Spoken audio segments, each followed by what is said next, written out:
5, 4, 3, 2. Yo soy Elena Poniatowska, soy periodista. Ella está llena de preguntas, desde siempre, desde niña.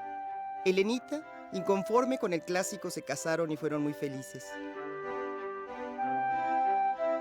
Sí, yo creo que siempre mamá me decía cuando era niña, me decía que me contaba un cuento cualquiera decía, y fueron muy felices, se casaron el príncipe y la princesa, y fueron muy felices, tuvieron muchos hijos, y que yo invariablemente les decía, y después, siempre creía, siempre quería que hubiera un después, y creía que iba a haber un después.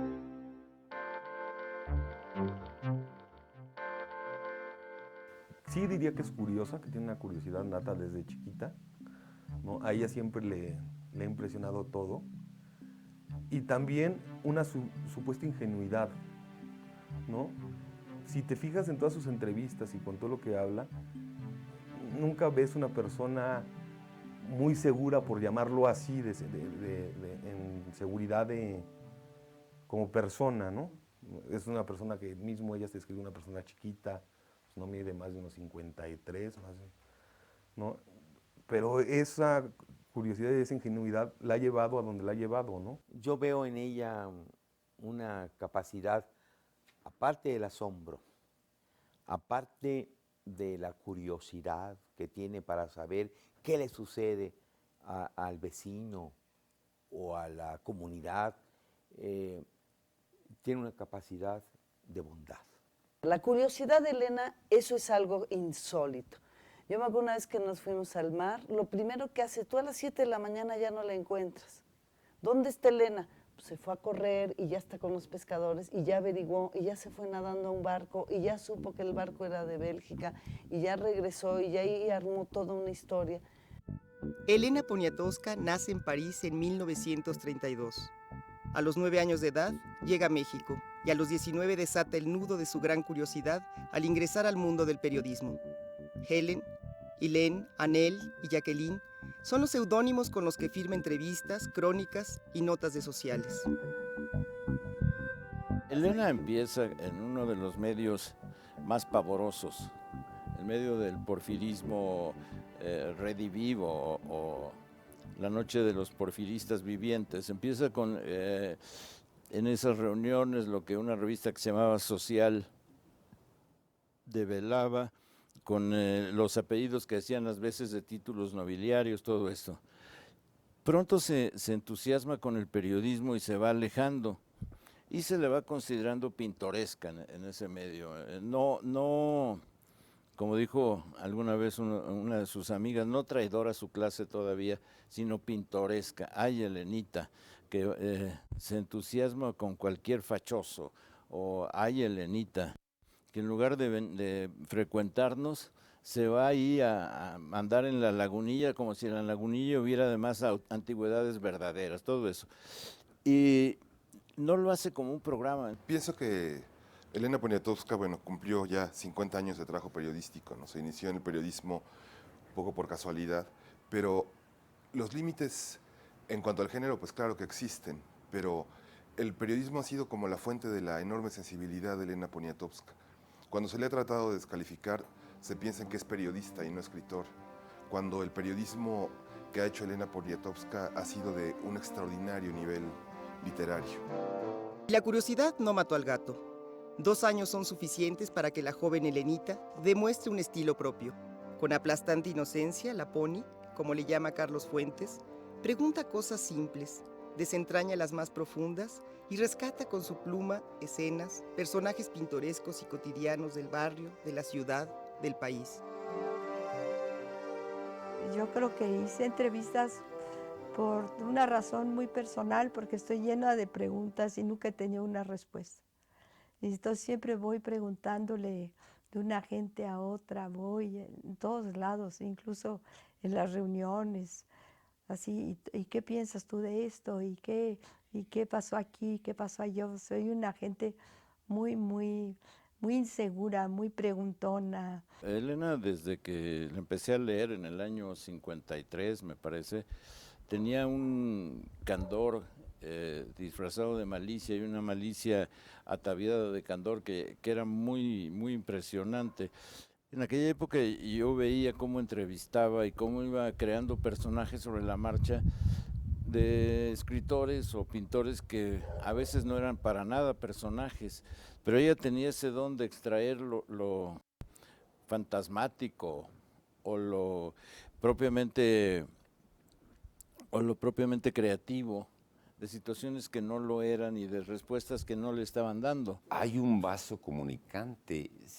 Yo creo que como periodista ella supo siempre y lo ha sabido cómo captarnos al personaje a través de la entrevista. Preguntas ingenuas que luego son bombas en la boca del entrevistado. Lo mismo pasa. Yo creo que el saber escuchar, el saber entrevistar, la lleva a saber recoger de la realidad a esas historias, esos personajes, esos acentos tan diversos que hay por las clases sociales, por las profesiones. Y Elena, como nadie, tiene un oído y una sensibilidad para llevarlos al papel. Ella también es una periodista que innovó en su momento al periodismo, ¿no? Es decir, sobre todo el género de entrevistas. Por supuesto es una cronista maravillosa, pero como entrevistadora es extraordinaria. Yo recuerdo que hacía preguntas, es decir, entrevistaba a la gente con una falsa ingenuidad que le sentaba muy bien. La cuestión es que Elena observa a gentes inusitadas que los escritores en general no les llega, ¿no? Y aquí, bueno, hay una mezcla de ella ser periodista, haber hecho tantísimas, no sé cuántas miles de entrevistas, ¿no? Una diaria. Ella tenía un ritmo que no perdía, ¿no? Su crueldad es la de un cirujano que, bueno, pues hay que abrir, aunque salga sangre, pero hay que ir al fondo de las cosas. Y para eso hay que tener una cierta agudeza especial que ella la tiene y a mí eso me fascina, que Elena no es una tontita que es buena con todos y que qué linda persona. No, para nada. Es una mujer brillantísima.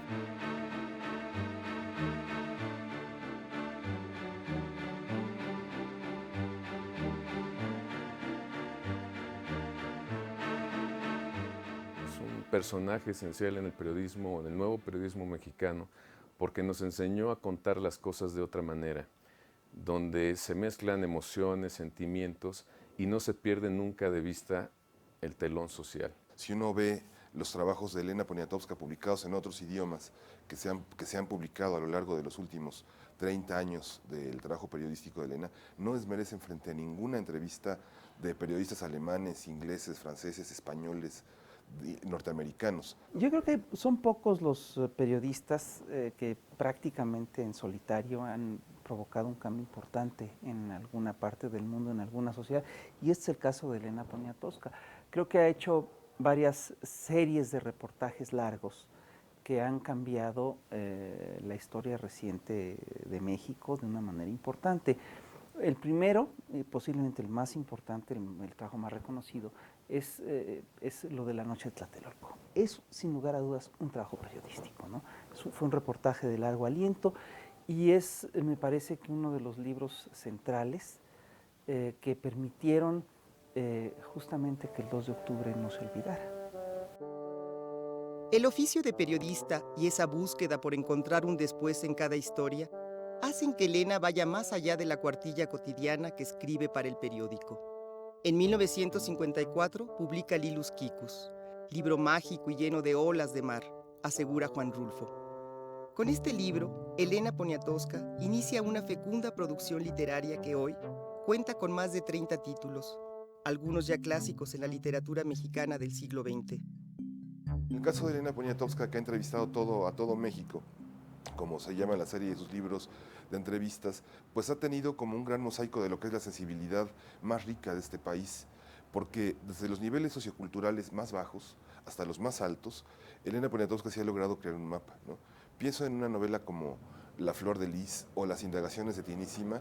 Hay una indagación que viene del periodismo, una gran fuerza que muchos escritores solamente se la confían a la imaginación. Cuando se haga el balance o un corte de caja de lo que fue la literatura mexicana en el siglo XX y parte del XXI, encontraremos muchos de los trabajos periodísticos de Elena Poniatowska como muestras de la mejor literatura que se hizo en nuestro tiempo. Para mí lo esencial es que es una escritora. Eso es lo que más me gusta de Elena Poniatowska. Y por eso, aunque me entusiasma la persona, admiro muchísimo a la amiga, pero en donde creo que debe ponerse mucho más el énfasis es en su literatura, a momentos radical y a momentos excepcional, y siempre con un nivel de entrega y de profesionalismo que vale la pena.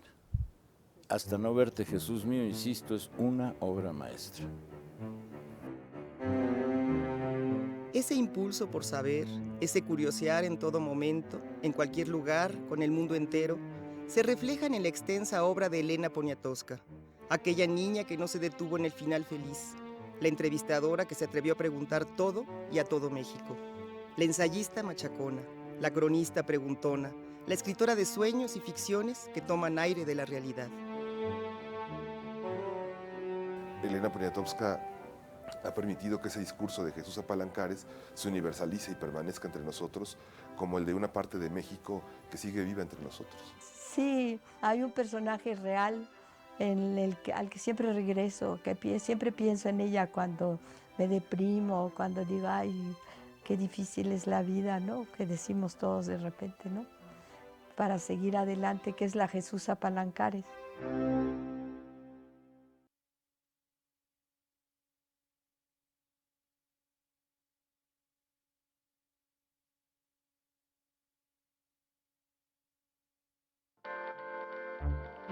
Es absoluta, radical y obsesivamente familiar también.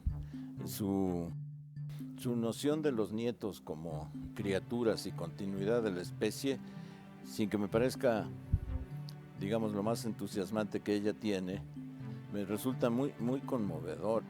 Yo iba a ver a Monsi con mis hijos, y a Monsiváis se le enchilaban, se le paraban los pelos así de punta, porque le decía, saca tu Barbarella para que lo vea Paula, saca quién sabe qué para que lo vea Felipe. Y él lo único que quería es que se fueran lo más rápido posible, pero como ahí estaba su mamá, y su mamá quería a mis hijos, pues no se podían ir.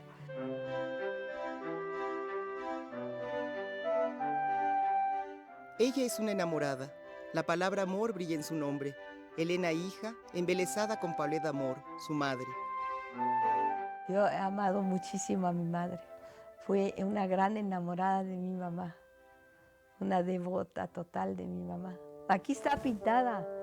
Aquí en este cuadro aparece ella, está ella con su sombrero de paja y su perrito Salchicha, que está más grande que ella porque está un poco desproporcionada.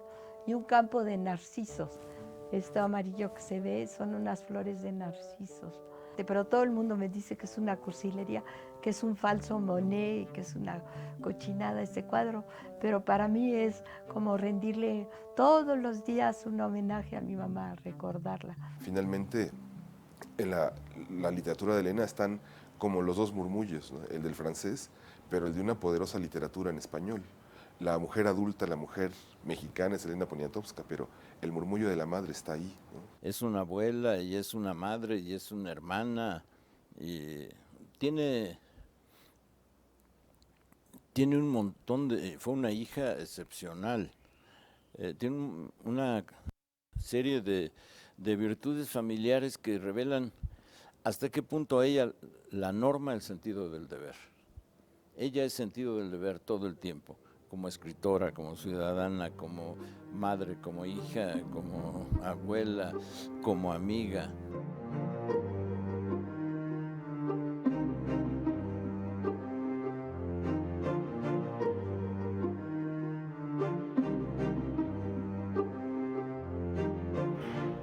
Elena, quien mira la piel del cielo rezando a Dios. La Elena mujer que ama al hombre genio que observa el universo.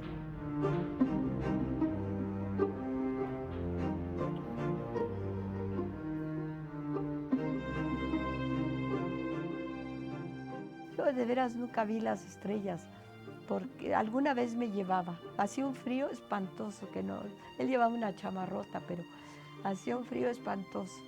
Y un día me preguntó, me decía el enano, porque soy muy chaparrita. Entonces, un día, cuando abrió así las compuertas para ver el cielo, me pregunté, ¿qué haces? Y le dije, estoy rezando. Y no le gustó nada. Me dijo, ay, he traído una tonta, mañana no puedes venir, porque no le gustaba, porque él, claro, no era creyente. Y yo rezaba porque pensaba que se iba a asomar Dios por allí o no sé qué. Pero claro, alguna estupidez que no tenía que ver con la ciencia.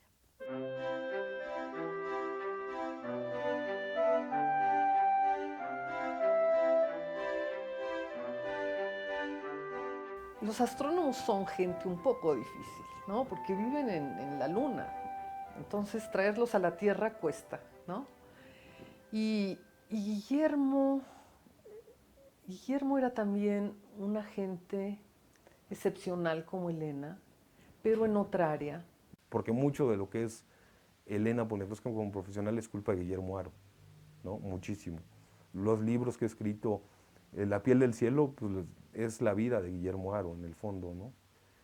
Y mi padre pues, fue una persona así muy estricta, pero también muy ser humano. El doctor Haro yo creo que es una persona, desde mi punto de vista, el intelectual más importante en México en el siglo XX, en términos generales de intelectual, porque como científico pues era brillante, como gente que apoyaba a la gente joven también lo hacía muy bien, desarrollar instituciones, crear casas editoriales, y junto con Elenita aquí pues a nosotros nos daba mucho orgullo y estábamos muy contentos de que estuvieran aquí, que uno pudiera platicar informalmente con ellos, ¿no? Sí, era un hombre que estaba poco tiempo en México, estaba sobre todo en Tonantzintla, estaba haciendo todas sus investigaciones y era distraído, pero era tan grande su amor a México, tan de veras conmovedor, que yo estaba siempre sentada a sus pies, ¿no? Como oyendo al genio. La mitad del tiempo no entendía lo que él decía.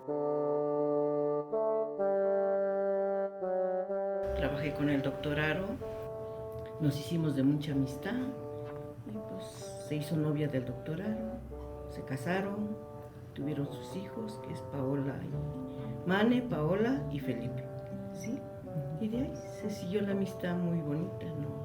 Y ya después dejé de trabajar y ya vino ella, venía aquí a la casa. Yo me vio para madrina que aquí le nombramos de popotes, aquí en el pueblo, ¿sí? Son unas escobitas que se hacen, unos jarritos para tomar tequila y repartir dulces. Ese fue de Paola cuando se vino a casar aquí a Tonantzintla. Siempre me peleaban sus quesadillas, haznos sus quesadillas, ¿sí? Pues cuando había, se los hacía, pero cuando no había, ¿qué les iba a hacer? Entonces, pues yo tenía que comprar y sus quesadillas ahí medias.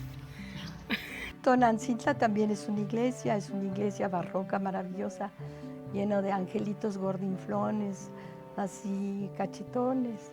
Y allí se han casado mis hijos, allí sobre ese altar puse a Felipe, mi segundo hijo, ahí puse a Paula. Entonces Tonantzintla es un lugar al que yo iba, donde tengo mucha gente que quiero.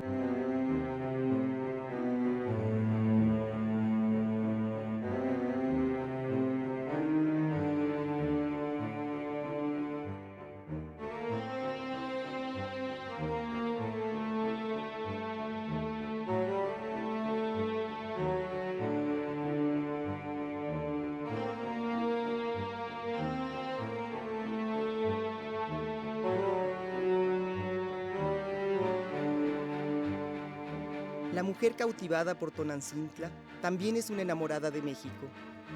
Y de esto tal vez sea culpable Magdalena Castillo, aquella nana de sus días infantiles, quien no solo fue la primera maestra de español que tuvo Elenita, sino su primera amiga mexicana. Y de amor en amor, al paso del tiempo, Elena tiende lazos de amistad y se sujeta al mundo. Básicamente nos fuimos haciendo amigas en el camino, ¿no? Y la coincidencia política, ¿no? Y que ciertas cosas nos indignan o y que ciertas cosas nos duelen o nos mueven el alma, nos hacen responder, ¿no? Y con el tiempo, pues sí, ahora puedo decir que somos amigas cercanas, lo cual es un privilegio. Yo me le hinco a Elena, yo soy su tapete, lo que ella quiera, pero ella es todo lo contrario. Elena es una mujer extraordinariamente humana.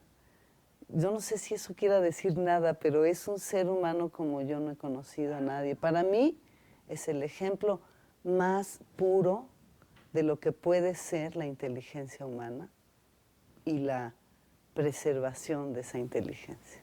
Sumamente simpática, es sumamente inteligente, es extraordinariamente inteligente, aunque ella con frecuencia dice, ay, qué tonta soy, eso no es cierto, no se dejen engañar, es extraordinariamente inteligente, es extraordinariamente talentosa y efectivamente creo que es una gente muy modesta y muy discreta.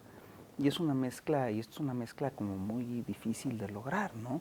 Cuando uno la escucha por teléfono, que le dice cosas bellas, conmigo es verdaderamente muy cariñosa, muy gentil, muy amable. Yo estuve enfermo muy gravemente durante 1 año y medio. Bueno, las palabras de Elena por teléfono, decía yo, pero ¿a poco me quiere? ¿A poco me estima? ¿A poco me necesita? ¿Cómo? Porque me decía cosas bellísimas que a mí me decían, tengo que vivir, tengo que vivir.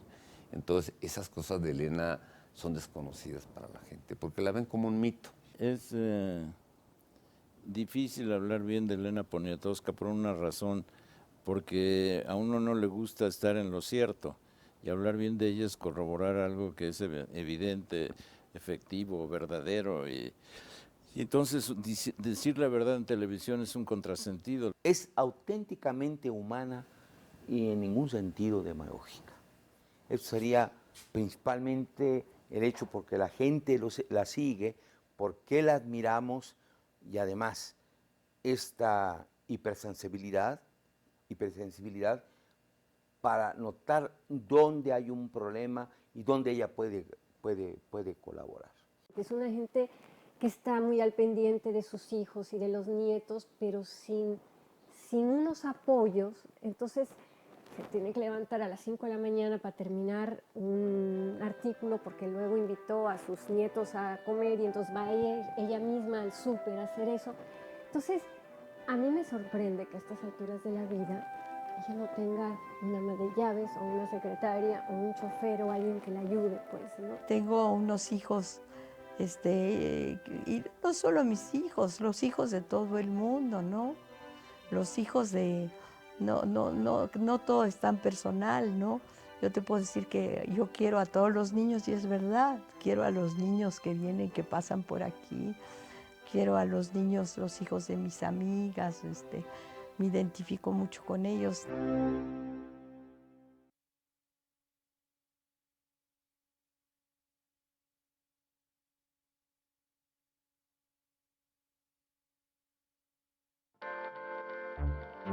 Es lo contrario del protagonismo que tienen los escritores. Los escritores, cuidado, son soberbios, vanidosos, protagonistas. Ella es lo contrario. Ella, sus libros son los protagonistas, su obra literaria es la que está ahí diciéndonos, aquí está una luz, una inteligencia, para iluminarnos estos momentos, pues, de crisis, de valores, del mundo que estamos viviendo. Si yo estuviera muy segura de mí misma, pues yo supongo que iría por la vida cortando cabezas y sintiéndome la gran Divina Garza, pero no tengo esa actitud, entonces me piden algo y hasta me siento halagada de que me lo pidan. Digo, ay, qué bueno que me lo piden a mí, es que tienen fe en que lo voy a hacer bien, ¿no? Pero luego de repente ya me paso porque estoy haciendo miles de cosas que no quisiera hacer.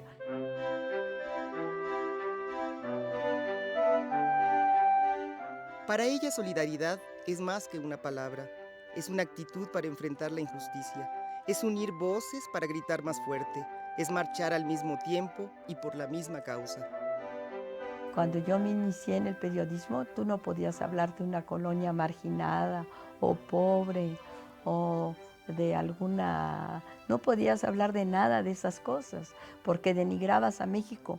Incluso Jorge Ferretis, que fue el director de cinematografía, invitó a Carlos Fuentes, a Juan Rulfo, a ser censores, es decir, se tenían que sentar allí capulinamente, no hacían nada, se sentaban a ver la película.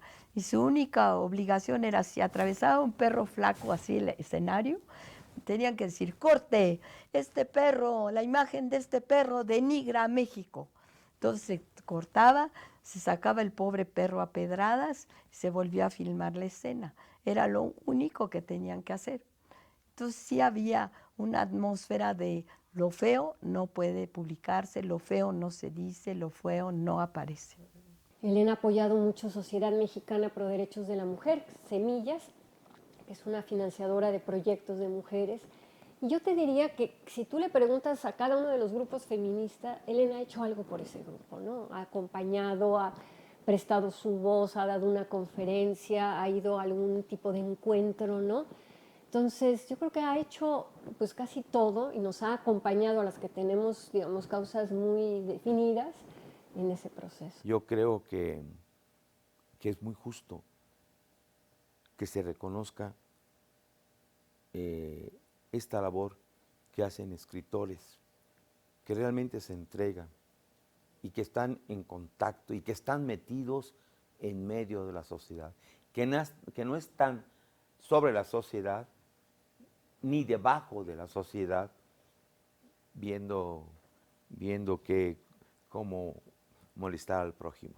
Yo creo que es el aspecto profundamente humano que tiene Elena la que va a hacer que quede en la memoria de los mexicanos, de todos los mexicanos, y en la memoria de las letras de nuestro país. El nivel moral de trabajo para la comunidad, creo que nadie como Elena ha sido capaz de cubrir grandes movimientos y grandes luchas y sobre todo de hacer a un lado su voz, que eso es lo más extraordinario para mí de Elena, que casi nadie logra quitarse del centro y entonces siempre brilla la personalidad y con Elena lo que brilla es su amor al asombro de los demás.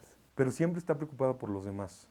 Siempre, yo la veo como Marta la Piadosa, ¿no? Siempre está metiendo gente a la casa que no tiene ningún sentido que entre. Siempre está ayudando y apoyando a los demás sin pedir absolutamente nada a cambio.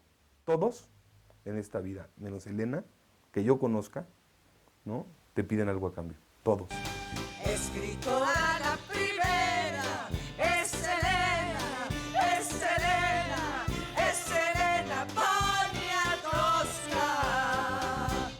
Todas las causas de las mujeres a mí me importan muchísimo. Tengo una enorme admiración por Marta Lamas. Me parece que ha hecho una labor formidable con las mujeres, con su revista Debate Feminista y con Semillas, en fin, todo lo que ella ha hecho es de veras fuera de serie. Elena Poniatowska está con las mujeres. Desde las páginas de sus novelas, son ellas quienes hablan de sus luchas internas, de sus aspiraciones y frustraciones. Tina Modotti, Kiela, Esmeralda, Fausta. Jesús Apalancares, la más atropellada y vejada en la historia de México, pero la más querida por la escritora, por la mujer, por la amiga. Ella se ha ido corriendo, ¿no? de una posición en decir, no soy feminista, a ir poco a poco asumiendo un análisis feminista de la realidad. Y un grupo importante de la gente que está alrededor de ella somos feministas. Entonces, a final de cuentas, viene apoyando nuestras causas, viene siendo una figura muy generosa y muy entregada a nuestras cuestiones. Entonces, desde el movimiento sí la asumimos a ella como feminista. Sería interesante preguntarle si ahora ya lo asume ella más.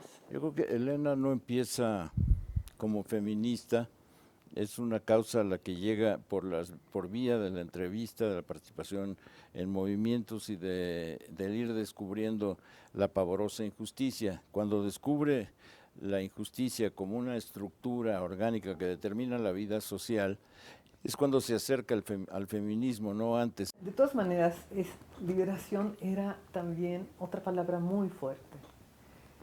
Y Elena, no sé, si tú lees y ves los personajes que ha tenido a lo largo de su obra literaria, tiene mujeres siempre muy fuertes, muy autónomas, muy entregadas a distintos tipos de causas. Son unas mujeres excepcionales y estupendas. Mira, yo ya quisiera. Elena es una luchadora y una trabajadora social como yo he conocido muy pocas. Yo he hecho muy poquitas cosas lo que he podido hacer a su lado, pero la verdad creo que Elena es nuestra piedra de molino y la traemos para aquí y para allá porque la autoridad moral que ella tiene, creo que no la tiene nadie.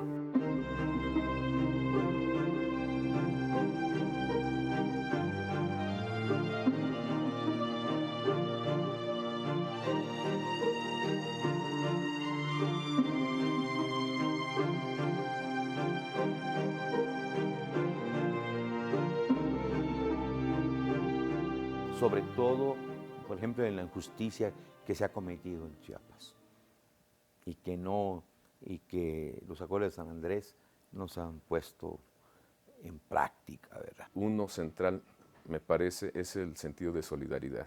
Me llama muchísimo la atención que Elena, no solo en momentos de desgracia, vaya a conseguir o haga gestiones para que de otros países nos manden víveres a la gente damnificada, como ocurrió con el huracán Gilberto, sino que además de hacer esa gestión que valdría por sí misma, ella es la que recibe la carga y como estibador empieza a bajar caja por caja para dárselas a los damnificados. Eso a mí me parece realmente asombroso porque podría no hacerlo y estaría bien, y sin embargo lo hace. Elena siempre ha estado cerca de muchas causas, ¿no? Hemos coincidido y compartido causas. Cuando el temblor, por ejemplo, ella hizo un trabajo impresionante con lo de las entrevistas, pero las feministas que estábamos alrededor de las costureras, quisimos armar un comité de apoyo a las costureras y le pedimos a Elena que ella fuera la tesorera, para que la gente tuviera confianza de que si daba el dinero, Elena Poniatowska es así como impecable e incuestionable. A lo largo de su vida, Elena Poniatowska no ha dejado de preocuparse por la gente, por solidarizarse con sus luchas, por aliviar sus penas y cubrir sus carencias. Al tiempo que ayuda, la pluma de la escritora resbala sobre el papel y deja constancia de estas luchas. El único lado oscuro que yo le vería a Elena es que se descuida a sí misma, que nunca ha sido ella, siempre ella ha sido menos importante que el resto del mundo y entonces de repente nunca dice que no a nada, se sobrepasa de trabajo y se enferma porque ella no existe, existe todo lo demás. Y en ese sentido creo que ya en este momento de su vida ella tiene que cuidar ese aspecto, porque antes aguantaba pianos y se iba a Lecumberri en el bocho y todo, pero ahorita pues ya tiene ella también que tomarse en cuenta a sí misma y creo que lo está haciendo. Tengo un defecto, una enfermedad, me cuesta mucho trabajo decir que no. Decir no sé decirlo, que siempre temo ofender a alguien si le digo que no. Y ahora un poquito estoy aprendiendo porque además ya físicamente ya no puedo, tampoco tengo tanta fuerza, ¿no?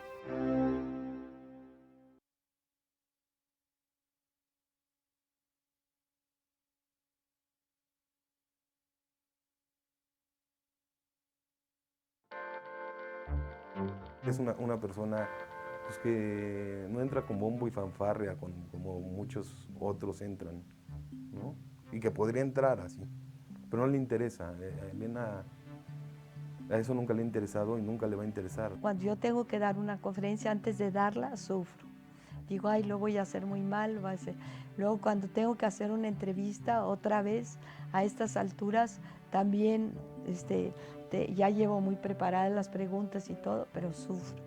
Digo, ay, a lo mejor le caigo en el hígado, a lo mejor no va a salir bien, a lo mejor no oigo, y luego a veces a lo mejor no graba la grabadora, cualquier cosa, pero entonces en eso no hay certeza de nada, ¿no? Nunca parto plaza.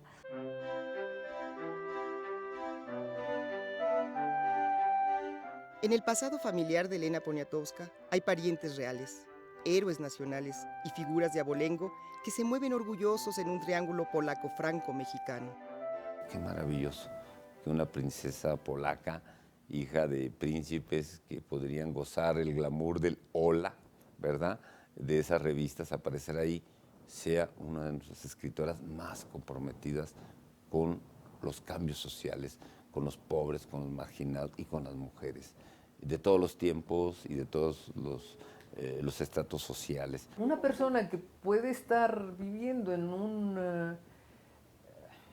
un mundo ajeno totalmente a estas personas, por el contrario, se dedica a ellas de una manera muy, muy seria, no lo hace por lástima, no lo hace por piedad, por alma piadosa, sino convencida de muchas cosas. Yo creo que lo más maravilloso que nos pudo pasar a todos es que Elena hiciera a un lado y le importara muy poco su origen aristocrático y se ría y se burle, porque conociéndolo de adentro ha podido ella hacer, creo que el gran retrato de la estupidez de la acumulación de la riqueza. Pues mira, eso de la princesa polaca es una cosa que nosotros como familia, mis hermanos, yo, mi mamá, nunca nos los habíamos creído, ¿no? Eso es un medio mito también. Si te fijas bien en la historia, el príncipe Poniatowski, el que se casó con Catalina, nunca tuvo hijos, ¿no? Entonces es un medio mito que está hecho por otra parte de la familia y que es muy respetable, pero nosotros, y más ella, nos ha dado que lo único que te hace es tu trabajo y lo único que te hace es ayudar al demás sin pedirle nada a cambio, ¿no? Dicen que polos opuestos se atraen. A la princesa Elena le interesan los marginados. Se ocupa de las costureras, de las sirvientas, de las víctimas de cualquier desastre o del señor de la basura. Eso le genera ataques. Y entonces yo hice la cara de Jesús. Es cierto, sí. Hay muchísimo rechazo, mucha gente que me dice que soy una descastada, mucha gente que sí lo siento, una cosa así de que no estoy en lo que debería de estar, en lo mío, ¿no? Mira, yo creo que a ella eso le importa nada. Lo que está del horror es cómo recibe insultos ella de parte de los supuestos aristócratas o de la gente que todavía cree que hay distintos tipos de seres humanos o que todavía hay diferencias de clase. Una de las cosas que le han criticado es que es una mujer que se compromete en ciertas causas, y a mí me parece que es lo mejor de Elena, ¿no? Es decir, a mí me conmueve mucho esta princesa polaca que se enamora del pueblo mexicano y que defiende a los barriobajeros mexicanos y a la gente más fregada y más amolada de este país, ¿no? En Elena es muy difícil hallar algo parecido a una deliberación programática. Lo que sí hace es frecuentar lo que le divierte, lo que le interesa, lo que le apasiona. Y ocurre que casi ninguna de estas circunstancias se localiza en su antiguo medio social.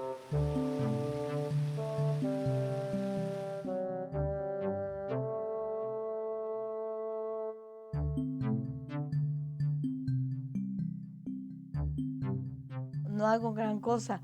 Todas las mañanas me he visto de pants. Bueno, esta semana no, porque he tenido muchas, pero me he visto de pants. A las 6 ya estoy con los pants, pensando me voy a ir al club, porque tengo el Club España aquí muy cerca. Y entonces me voy a pata, hago ejercicio 1 hora, 2 horas, me doy una buena bañada, una buena restregada, me tallo toda fuertísimo. Hoy, el pequeño castillo de la Princesa Roja está en el viejo barrio de Chimalistac. Ahí, Elena plebeya vive con sencillez y siempre tiene algo que ofrecer a quien la busca. Ahí está, la gran Elena. Así la ven en Estados Unidos, en Alemania, en Europa, cuando he estado, es un ídolo. Es así como un monumento vivo. Y nosotros los mexicanos la tenemos aquí en Chimalistaca, a la vuelta de la esquina, ¿no? Elena es el tipo de gente que se entera o que estás enferma o que tu hijo está en el hospital. Es la primera que se entera y llega llena de regalos a instalarse varias horas, a alivianarte, a divertirte. O sea, es una gente solidaria, generosa, muy buena amiga. Se acuerda del cumpleaños, se acuerda de las cosas más absurdas y te hace regalitos así, muy, muy locos. Elena es lo máximo, ¿qué te puedo yo decir? Elena es esa persona que llega y toca en esta casa en cualquier momento, o nos citamos y yo le digo, voy a tu casa. No, yo voy porque quiero salir, quiero manejar o quiero caminar. Llega 5 minutos tarde y se deshace en disculpas. No acabamos todavía de aquilatar la importancia que tiene Elena como una figura ética en este país en el que abundan la gente de poca ética, ¿no? En el que escasea la ética y abundan los bribones. Elena es de una capacidad de entrega amistosa enorme, le importan sus amigos, le importan sus desdichas, le importan sus alegrías, es un sismógrafo de la relación amistosa. Elena se mueve con discreción y modestia, acometida por una autocrítica feroz. Mis defectos soy excesivamente crítica, a veces hasta ser como acerba o amarga y excesivamente autocrítica, no me perdono nada. Yo creo que de todas esas Elenas, pues siempre nos quedamos con la misma, ¿no? Que es una escritora que podría ser solemne y pedante y es muy inteligente y sin pedantería. Ella no sabe lo importante que es, o por lo menos no funciona así, entonces llega siempre como una más, ¿no? Y de repente todo el mundo, oh, llegó Elena Poniatowska, ¿no? Entonces tiene una cosa de sencillez también, que es muy, muy agradecible, ¿no? Una vida de dar, ¿no? Pienso que la vida de Poniatowska se define así como en una palabra, dar. Platica delicioso, yo creo que poca gente platica tan rico como ella, ¿no? Y de veras es una gente extraordinariamente generosa. Es decir, esa es una parte que eso es algo que siempre hay que tomar en cuenta cuando se habla de ella, ¿no? Y bueno, pues puede ser que la bondad sea un adjetivo en desuso o una cualidad en desuso, pero ella es una gente buena, muy buena. O quizás sea un poco una fachada cuando estoy con la gente, ¿no? De una fachada porque cuando estoy sola no tengo tanto sentido del humor, ¿no? Y hay etapas de mi vida en que yo tengo muchísima tendencia a la depresión, de que me deprimo fácilmente, entonces me tengo que dar cuerda para levantar.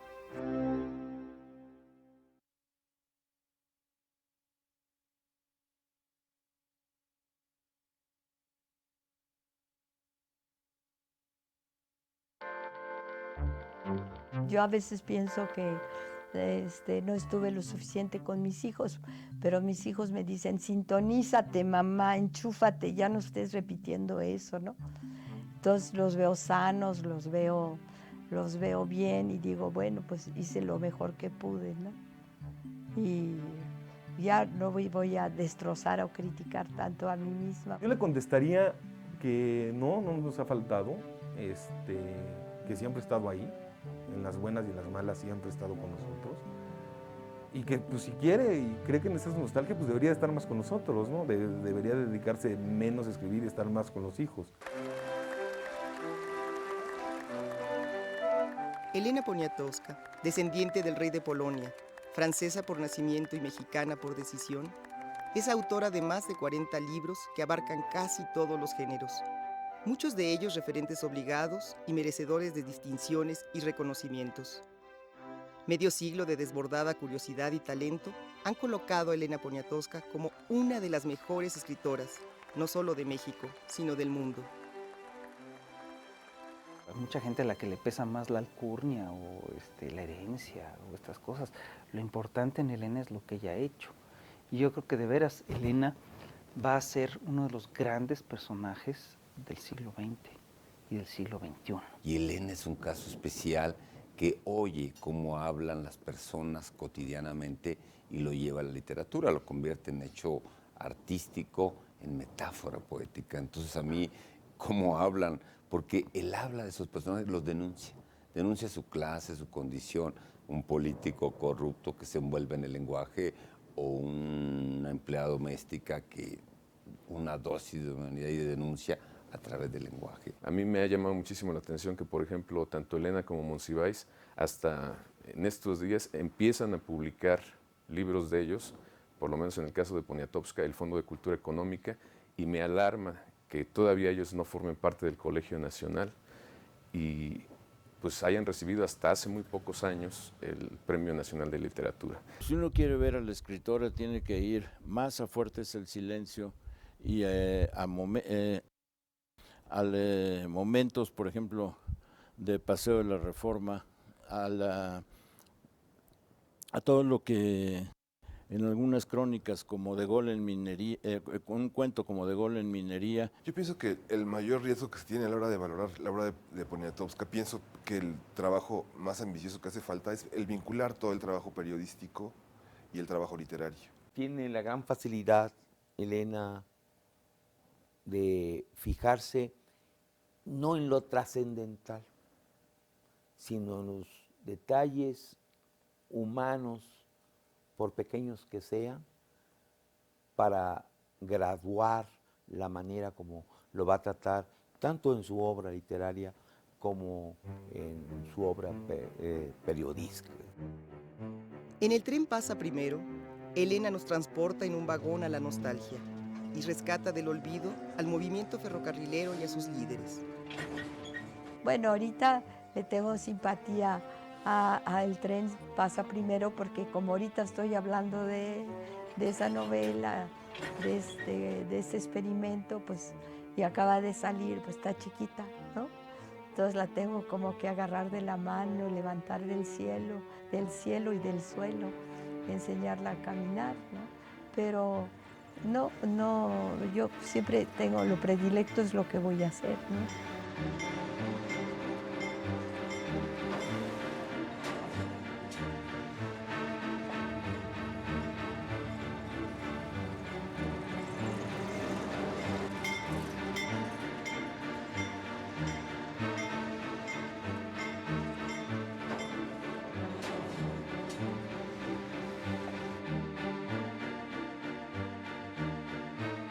Pero yo estaría dispuesta a tomar hongos alucinantes, a tomar peyote. Sí me hace probar todo y querer probar todo, hasta el mole de cadera, ¿no? Cosas rarísimas. Yo he comido lo inimaginable. Además tengo estómago de albañil. Tú en sociedad eres una cosa que quizá no eres cuando estás solo, ¿no? Eso de saber que puedo contar conmigo misma, eso me da una fuerza. Además, yo creo que dentro de todo tengo bastante fuerza física, ¿no? Porque voy, manejo, salgo, camino, así. Una vez Juan Soriano, que era muy sabio, le dije, ay, yo quisiera volver a vivir para volver a hacer las cosas mejor y quién sabe qué. Me dice, ay, no seas, todo lo volverías a hacer, pero más mal, pero peor. Así que ya me consoló, ¿no? Mi nombre es Felipe Aro, yo soy hijo de Elena Poniatowska y la conozco desde antes de nacer. Estuve en su vientre 9 meses, entonces tengo 37 años y tantos meses, más 9. La conozco pues desde sus entrañas. Soy Juan Bañuelos, nací en el estado de Chiapas, soy poeta, para siempre nací poeta y me interesa mucho la obra de Elena Poniatowska porque es una radiografía de nuestra realidad. Mi nombre es Jesús Rodríguez y me dedico al teatro. Conocí a Elena hace 27 años y quisiera ser para siempre su dama de compañía y soy su más ferviente admiradora. Soy Carlos Monsiváis. Yo conozco a Elena Poniatowska desde el año de 1956. Estoy convencido que los campesinos polacos tuvieron la razón al lanzarse en una gran revuelta contra los aristócratas de ese país. Estoy convencido también que triunfa sobre esa revuelta y muchas otras la princesa doña Elena Poniatowska. Yo soy Miguel Ángel Quemain, me he dedicado al periodismo cultural, a la investigación literaria y he hecho una formación en psicoanálisis a cuya tarea me dedico. Conocí a Elena Poniatowska cuando estudiaba en el CCH, en la UNAM, y el primer libro que leí de ella fue La noche de Tlatelolco, que me parece un libro imprescindible. Yo no sabía entonces que quería ser periodista, pero definitivamente sabía que tenía un compromiso con México y sabía que gran parte de la experiencia de ser mexicano era que me doliera México como le duele a ella. Después la conocí en una presentación de Monsiváis en Bellas Artes. Ya conocía a Monsiváis alrededor de 1980 y me acerqué a ella. Ya fue alrededor del 83, 84 y ella me dijo que ella pensaba que yo era un viejito, que mi nombre no le sonaba como muy mexicano.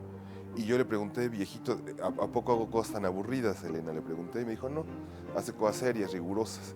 Y me sentí muy honrado y de alguna manera ese encuentro con Elena Poniatowska me hizo darme cuenta que no estaba tan equivocada mi vocación. Es la vocación a la que me he dedicado los últimos 20 años, al periodismo, y en parte ha sido como uno de mis maestros y una guía fundamental. Víctor Hugo Rascón Banda, dramaturgo. Yo conocí a Elena y la conozco a través de sus libros. Mi primera cita con ella fue La noche de Tlatelolco. Desde ese momento quedé seducido por su literatura. Después fui el coautor de una obra de teatro, Elena Mil Veces, sobre su vida y sobre su obra. Desde entonces me une con ella una relación de lector, autor, admirador y gran ser humano que es Elena Poniatowska. Soy Rafael Barajas Durán, firmo como El Fisgón, soy caricaturista político, hago también algún trabajo de investigación sobre historia del arte y la caricatura, escribo e ilustro cuentos para niños y pues conozco a Elena de hecho desde la prepa porque en la prepa conocí a su hijo, por eso, es decir, yo creo que siempre creí que la conocía desde siempre, pero entre otras cosas vea que su hijo, Mane, y yo estábamos en la misma preparatoria y pues desde entonces la conozco, ¿no? Y la verdad siempre me cayó muy bien. Yo soy Marta Acevedo, me dedico a hacer libros para niños, el suplemento para niños de la jornada también. Y con Elena la conocí pidiéndole a ella que corrigiera mi texto, el que se publicó en El Siempre sobre el movimiento de las mujeres. Y no sé, de ahí en adelante hemos tenido una rica amistad y ha sido, no sé, un regalo que me ha dado la vida. Mi nombre es Javier Aranda Luna y me gustaría poner en mis futuras tarjetas de presentación una leyenda, lector de Elena Poniatowska. Soy Marta Lamas, antropóloga, feminista. Conozco a Elena desde 1976 en la revista FEM y a partir de ahí hemos coincidido y hemos trabajado juntas en muchas causas por la justicia en este país. Yo soy Elena Poniatowska, soy periodista, soy una peje viejita porque ya tengo 73 años y todo lo que han dicho aquí mis cuates se han quedado cortos, pero se los perdono porque son mis cuates y me he pasado la vida perdonándolos.